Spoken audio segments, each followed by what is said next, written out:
Hi friends, welcome back to our channel crazy sisters. ఇవాళ మన వీడియోలో చికెన్ కర్రీ ప్రిపేర్ చేసుకుందాం. అండ్ దీనికి కావాల్సిన ఇంగ్రీడియంట్స్ అండ్ మేకింగ్ ప్రాసెస్ ఏంటో చూసేద్దాం.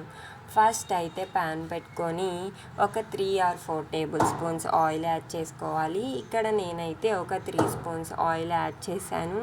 అండ్ ముందుగా కట్ చేసి పెట్టుకున్న 1 ఆనియన్, 2 పచ్చిమిర్చి పీసెస్ యాడ్ చేసుకోవాలి. ఇవి బాగా వేగేంత వరకు వేయించుకోవాలి. అండ్ నెక్స్ట్ 1 టేబుల్ స్పూన్ అల్లం వెల్లుల్లి పేస్ట్ యాడ్ చేసుకోవాలి. ఈ అల్లం వెల్లుల్లి పేస్ట్ పచ్చి వాసన పోయేంత వరకు వేయించుకోవాలి.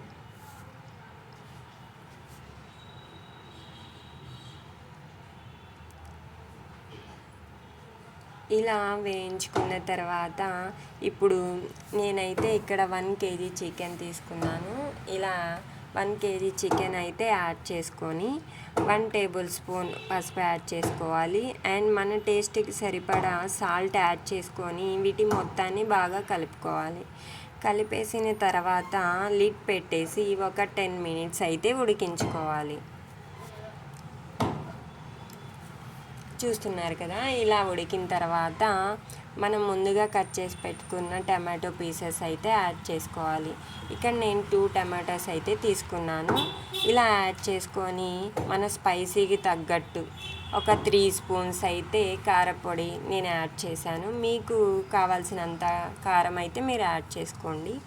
ఇలా యాడ్ చేసుకున్న తర్వాత వీటి మొత్తాన్ని కలుపుకొని ఒక 10 minutes లిడ్ పెట్టేసి ఉడికించుకోవాలి. ఇప్పుడు ఉడికించుకున్న తర్వాత లిడ్ తీసేసి బాగా కలుపుకొని ఇందులో 1 table spoon garam masala, 1 table spoon coriander powder and కొంచెం కాజు పౌడర్ యాడ్ చేసుకొని బాగా కలుపుకోవాలి. ఇక్కడ కాజు పౌడర్ యాడ్ చేయడం వల్ల మనకి టేస్ట్ అయితే బాగా వస్తుంది.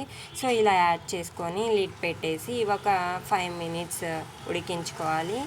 ఇప్పుడు లిడ్ తీసేసి కొంచెం వాటర్ అయితే యాడ్ చేసుకోండి. 1 గ్లాస్ అయితే సరిపోతుంది. ఎలా యాడ్ చేసుకొని మొత్తం కలిపేసి ఒక 5 minutes లిడ్ పెట్టేసి ఉడికించుకోండి. ఇలా ఉడికించుకున్న తర్వాత ఇప్పుడు ముందుగా చాప్ చేసి పెట్టుకున్న కొరియాండర్ని అయితే యాడ్ చేసుకోవాలి. ఇలా యాడ్ చేసుకొని బాగా కలుపుకోవాలి.